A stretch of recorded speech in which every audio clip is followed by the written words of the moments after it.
Hello दोस्तों, स्वागत है मेरे इस YouTube channel back bencher study में। तो अपने इस लेक्चर को आगे बढ़ाते हुए मैं सेकेंड वीडियो अपलोड कर रहा हूँ, जो SSC GD previous year questions का सेकेंड वीडियो है। 1 दिसंबर का सेकेंड शिफ्ट का 2021 का। तो लेट्स स्टार्ट नाउ। पहला क्वेश्चन दिया हुआ है, रिक्त स्थान को भरने के लिए सबसे उपयुक्त शब्द का चयन करें। साहित्य और जीवन का संबंध है। जो खाली स्थान है, इन चारों ऑप्शन में से कौन सा भरा खाली स्थान में फिल होगा। जो पहला ऑप्शन दिया हुआ है अभिन्न, दूसरा ऑप्शन दिया है पृथक, और तीसरा ऑप्शन दिया है घंघोर, और चौथा ऑप्शन दिया है घोर। तो इन सब में जो ऑप्शन सही होगा, जो इन चारों ऑप्शन में जो ऑप्शन इस ऑप्शन में फिल होगा, इस खाली स्थान में जगह में फिल होगा, वह है अभिन्न। इस जगह पे अभिन्न भरा जाएगा अभिन्न।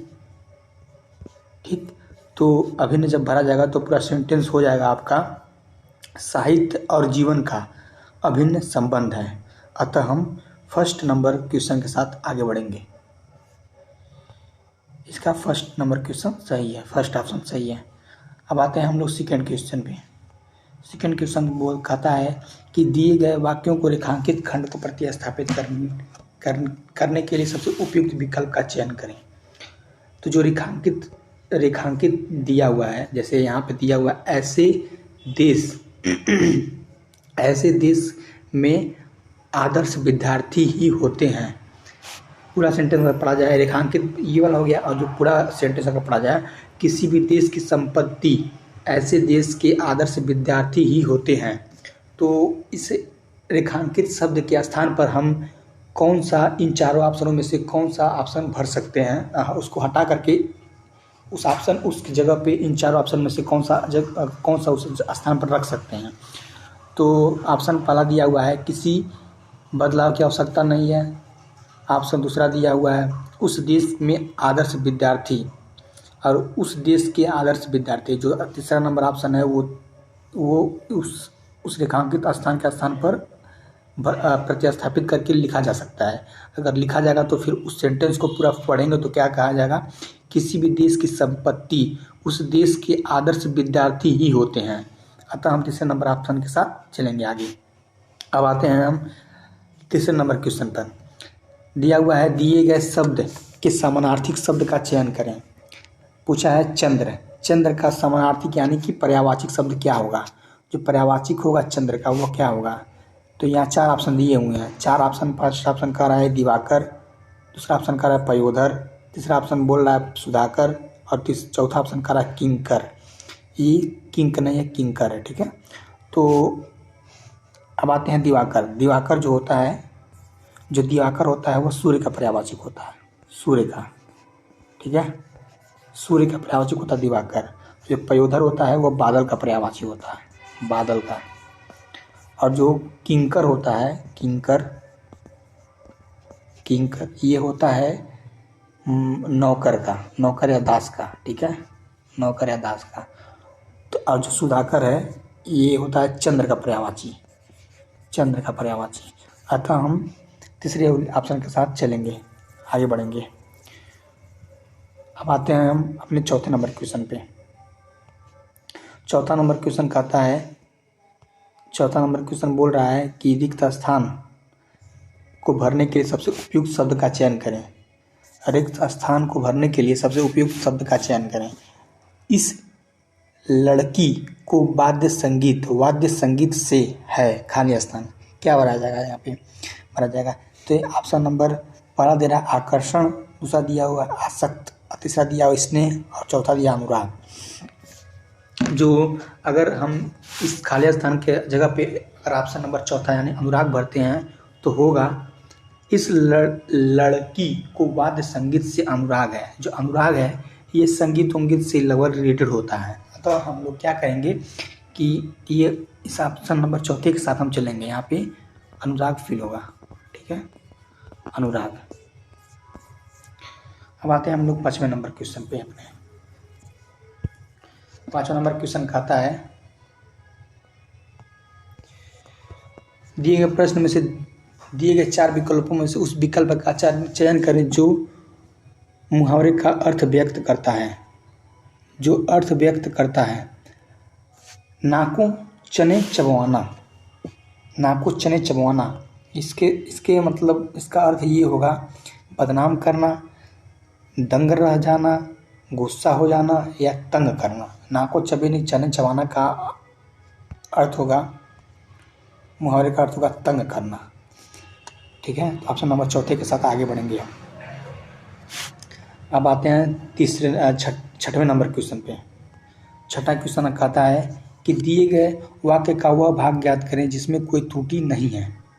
ठीक है, त्रुटि नहीं है। तो दिया हुआ अध्यापक हमसे एक लेख लिखवाया। यहाँ अध्यापक एक रिस्पेक्टेड प्राणी है। यहाँ पे अध्यापक हम डायरेक्ट नहीं बोल सकते हैं। यहाँ पे हम अध्यापक के साथ हम ने का प्रयोग करेंगे, जो कि वहाँ पे लिखा हुआ नहीं है। अतः यहाँ पे फर्स्ट नंबर ऑप्शन जो दिया है, ऑप्शन नंबर चौथा दिया है, जो 1 नंबर वहाँ पे वो गलत है, अध्यापक। ठीक है, तो इसके साथ हम अपने 7वें नंबर क्वेश्चन पर बढ़ते हैं। दिया हुआ गया है कि आचार किसका विलोम शब्द है। दिए गए शब्द का विलोम चुने। आचार किसका विलोम शब्द है। जो आचार होता है अनाचार का विलोम शब्द होता है। आचार जो होता है अनाचार का विलोम शब्द है। आचार का विलोम अनाचार होता है। आते हैं 8वें नंबर क्वेश्चन पे। 8वां नंबर क्वेश्चन कहता है कि सही वर्तनी वाले शब्द का चयन करें। सही वर्तनी वाले शब्द का चयन करें। सही वर्तनी वाले शब्द का चयन करें।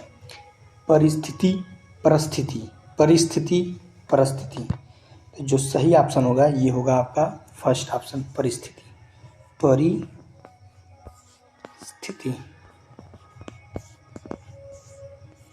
ठीक है,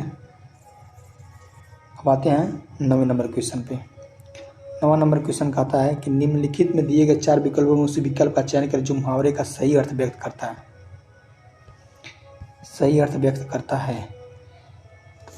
3-13 करना। 3-13 करना का क्या हुआ। चुपचाप भाग जाना, खुशामद करना, इधर उधर करना या मृत्यु को प्राप्त होना। यहाँ पे अगर हम देखा जाए 3-13 करना का मतलब इधर उधर करना। ठीक है, तो ऑप्शन नंबर तीसरा इसका सही ऑप्शन होगा। अब आते हैं हम लोग 9वें नंबर क्वेश्चन को छोड़ के 10वें नंबर क्वेश्चन पे। दिए गए शब्द का विलोम चुने। आदर का क्या होगा। दिए गए शब्द का विलोम चुने। आदर का क्या होगा। आदर का विलोम क्या होगा। आदर का विलोम होता है अनादर। ठीक है, आदर का विलोम होगा अनादर। यहाँ दूसरा नंबर ऑप्शन सही होगा, अनादर, अनादर। ठीक है, अब आते हैं हम लोग 11वें नंबर क्वेश्चन पे। 11वां नंबर क्वेश्चन क्या कर रहा है कि उस भाग का चयन करें जिसमें त्रुटि है। यहाँ दिया हुआ है प्रतिभा की माँ इस समय छोटे बच्चा को कहानी सुना रही है। ठीक है, तो यहाँ पे सेंटेंस अगर पूरा पढ़ा जाए तो दूसरा नंबर जो दिया हुआ है ये वाला सेंटेंस, इस सेंटेंस में इस समय छोटे बच्चा को, ये क्या होता है, छोटे बच्चा नहीं होगा।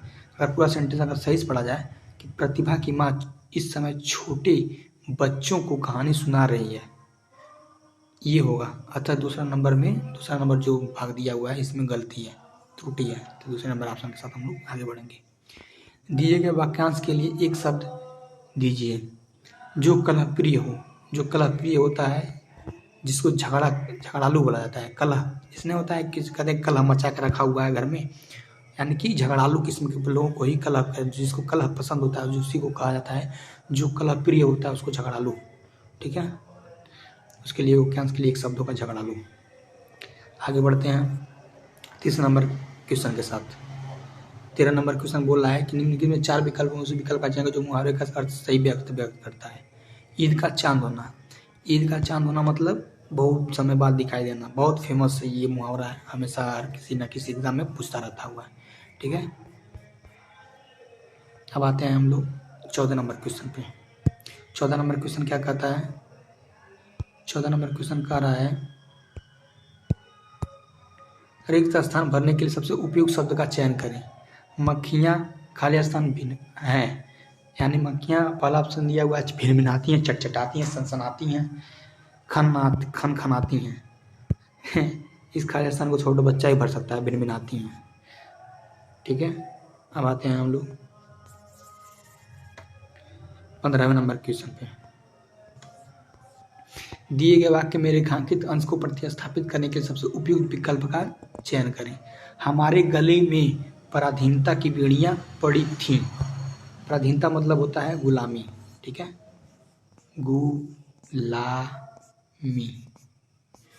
गुलामी, सॉरी इस तरीके से नहीं लिखा है, गुलामी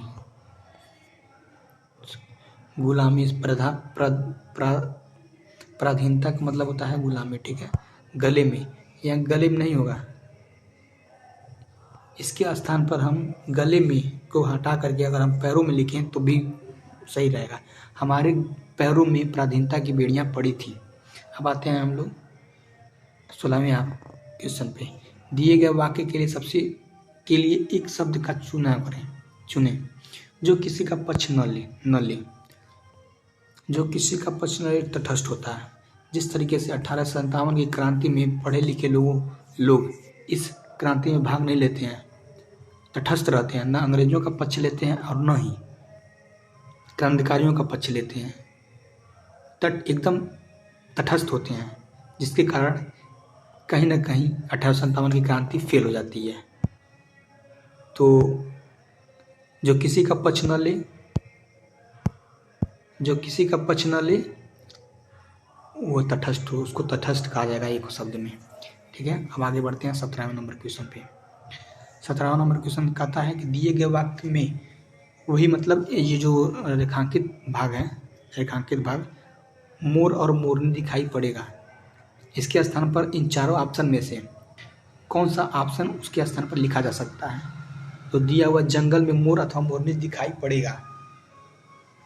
ऑप्शन पहला दिया हुआ है मोर अथवा मोरनी दिखाई पड़ेंगे। ऑप्शन दूसरा कहता है किसी बदलाव की आवश्यकता नहीं है। ऑप्शन तीसरा कहता है मोर अथवा मोरनी दिखाई देगा। और चौथा ऑप्शन कहता है मोर अथवा मोरनी दिखाई पड़ेंगी। अतः हम आएंगे चौथे नंबर ऑप्शन के साथ, मोर अथवा मोरनी दिखाई पड़ेंगी। ठीक है, अब आते हैं हम 18वें नंबर क्वेश्चन पे। 18वां नंबर क्वेश्चन कहता है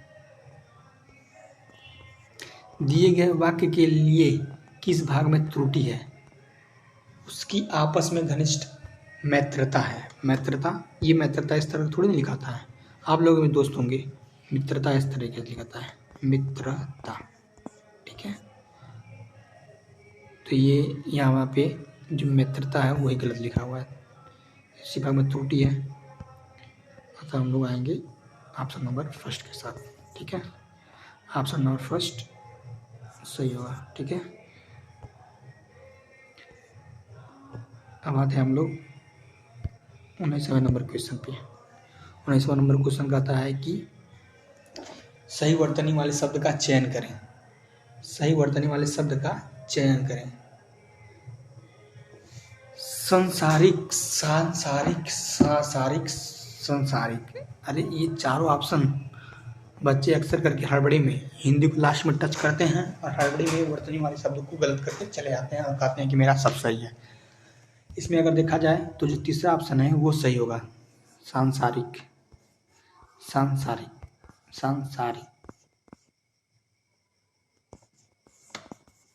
ठीक है, अब आते हैं हम लोग 20वें नंबर क्वेश्चन पे। 20वां नंबर क्वेश्चन कहता है कि दिए गए शब्द का समानार्थी शब्द का चयन करें।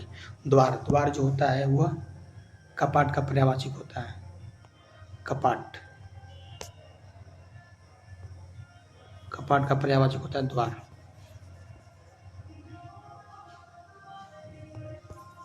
द्वार होता है, कपाट का पर्यायवाची होता है कपाट। ठीक है, अब आगे आते हैं हम लोग गद्यांश वाले सवालों पे।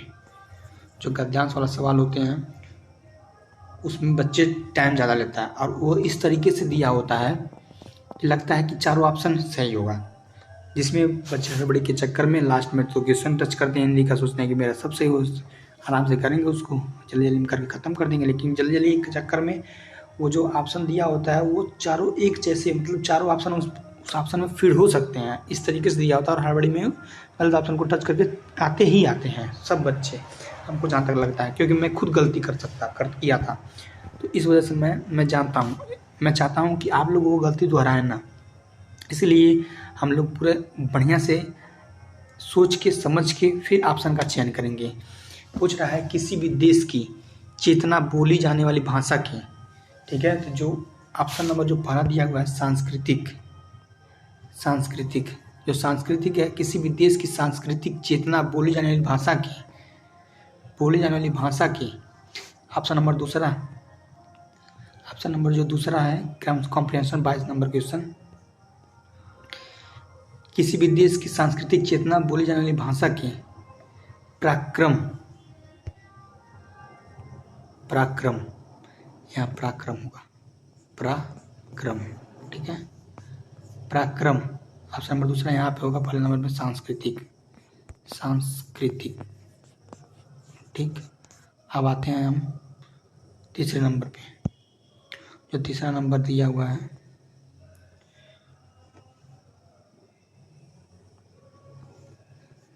दिए गए किसी भी देश की सांस्कृतिक चेतना बोली जाने वाली भाषा की पराक्रम में परिलक्षित होती है,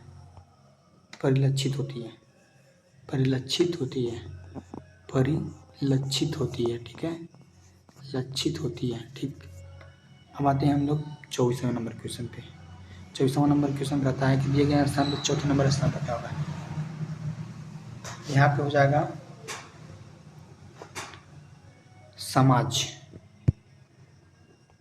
समाज होगा, क्योंकि अगर वहाँ पे समाज अगर भरा जाए, देखिए किस तरीके से होगा। किसी भी देश की सांस्कृतिक चेतना बोली जाने वाली भाषा के पराक्रम में परिलक्षित होती है समाज और साहित्य। यहाँ पे होगा चौथे नंबर में समाज और साहित्य एक दूसरे से भिन्न है। 5वां नंबर जो ऑप्शन दिया हुआ है 25वां नंबर क्वेश्चन, एक दूसरे से भिन्न है,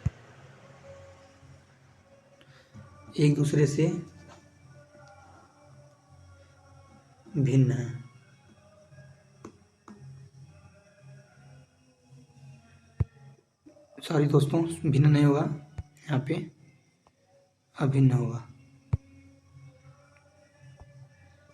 अभिन्न है।